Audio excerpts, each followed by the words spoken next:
আওয়ামী সরকার শিক্ষার মান উন্নয়ন বলতে বুঝতো শুধু নতুন ভবন নির্মাণ।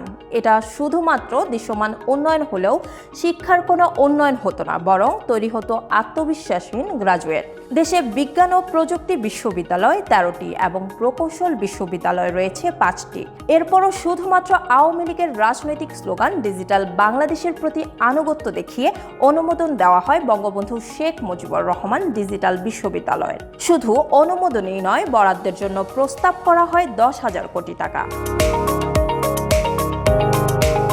বাংলাদেশের ইতিহাসে সর্বোচ্চ ব্যয় বিশ্ববিদ্যালয় নির্মাণ হয়েছিল নেত্রকোনার শেখ হাসিনা বিশ্ববিদ্যালয়ে, যার ব্যয় ধরা হয়েছিল 2,700 কোটি টাকা। এই বিশ্ববিদ্যালয়ের জমির পরিমাণ প্রায় 1,200 একর, কিন্তু গাজীপুরের কালিয়াকৈরে মাত্র 50 একর জমির উপর বঙ্গবন্ধু শেখ মুজিবুর রহমানের ডিজিটাল ইউনিভার্সিটি স্থাপনের জন্য বাজেট দেওয়া হয় 10,100 কোটি টাকা। জমি অধিগ্রহণ ও অবকাঠামো খাতে ব্যয় ধরা হয় 4,580 কোটি টাকা। বাকি টাকার বেশিরভাগই খরচ হওয়ার কথা কেনাকাটায়। এই বিপুল ব্যয়বহুল বিশ্ববিদ্যালয়টিতে পড়তে পারবেন সর্বোচ্চ 4,000 শিক্ষার্থী।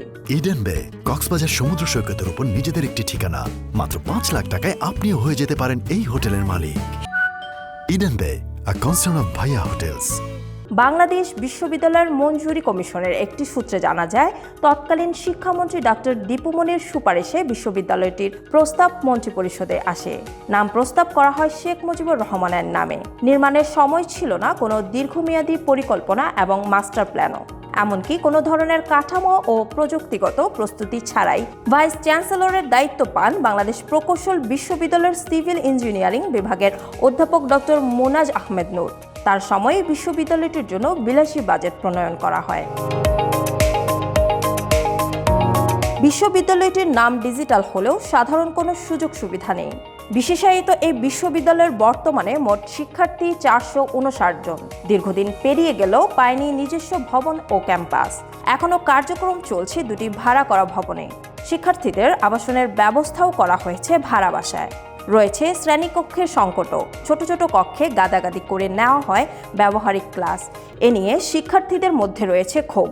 কোনো ভবন বা সুবিধা না পেয়ে একটি ব্যাচ এবছরের শেষের দিকে অনার্স শেষ করতে যাচ্ছে এই বিশ্ববিদ্যালয় থেকে। বিশেষজ্ঞদের মতে এই বিশ্ববিদ্যালয় স্থাপন প্রকল্পটি ছিল একটি বিলাসী প্রকল্প। শুধুমাত্র রাজনৈতিক নেতৃত্বকে খুশি করার জন্য প্রকল্প নেওয়া হয়েছিল।